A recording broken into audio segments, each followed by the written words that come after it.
ഒരിക്കൽ ഒരു ആമ പുഴയുടെ തീരത്ത് നിൽക്കുകയായിരുന്നു. ഒരു തേൾ അപ്പോൾ അവിടെ വന്നു. തേൾ ചോദിച്ചു, നീ അക്കരയ്ക്ക് പോകുമ്പോൾ എന്നെ കൂടി പുറത്തിരുത്തി കൊണ്ടുപോകാമോ? ആമ പറഞ്ഞു, നിന്നെ കൊണ്ടുപോയാൽ കായലിൻ്റെ നടുവിൽ ചെല്ലുമ്പോൾ നീ എന്നെ കുത്തിയെന്ന് വരും. വേദന കൊണ്ട് നീന്താൻ കഴിയാതെ ഞാൻ കുഴയും. അതുകൊണ്ട് നിന്നെ ഞാൻ ഒരിക്കലും കൊണ്ടുപോകില്ല. അപ്പോൾ തേൾ പറഞ്ഞു, നീ എനിക്കൊരു ഉപകാരം ചെയ്യുമ്പോൾ ഞാൻ നിന്നെ ഉപദ്രവിക്കുകയില്ല. തേളിൻ്റെ വാക്ക് കേട്ട് ആമ അവനെ പുറത്തിരുത്തി. കായലിൻ്റെ നടുഭാഗത്തെത്തിയപ്പോൾ തേൾ ആമയെ ആഞ്ഞുകുത്തി. വേദന കൊണ്ട് ആമ പൊളഞ്ഞുപോയി. രണ്ടുപേരും വെള്ളത്തിൽ താണുകൊണ്ടിരിക്കെ ആമ ചോദിച്ചു, നീ എന്നെ എന്തിനാണ് കുത്തിയത്? നീ എന്നെ ഉപദ്രവിക്കില്ലെന്നല്ലേ പറഞ്ഞിരുന്നത്? അപ്പോൾ തേൾ പറഞ്ഞു, ഞാൻ പറഞ്ഞതൊക്കെ ശരിയാണ്, എന്നാൽ എനിക്ക് കുത്താതിരിക്കാൻ വയ്യ. അതെൻ്റെ സ്വഭാവമായി പോയി.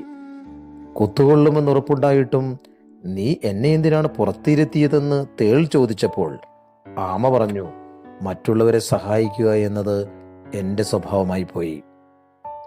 കഥയിലെ ആമയെപ്പോലെ കുത്തുകൊള്ളുമെന്ന് ഉറപ്പായിരിക്കുമ്പോഴും ആ കുത്ത് സ്വയം ഏൽക്കാൻ തയ്യാറുള്ളവനാണ് യഥാർത്ഥ ആത്മീയൻ. ലൂക്കായുടെ സുവിശേഷം 6-ാം അധ്യായം 36-ാം വാക്യം ഓർമ്മിക്കുന്നത് നല്ലതാണ്. നിങ്ങളുടെ പിതാവ് കരുണയുള്ളവനായിരിക്കുന്നത് പോലെ നിങ്ങളും കരുണയുള്ളവരായിരിക്കുവിൻ.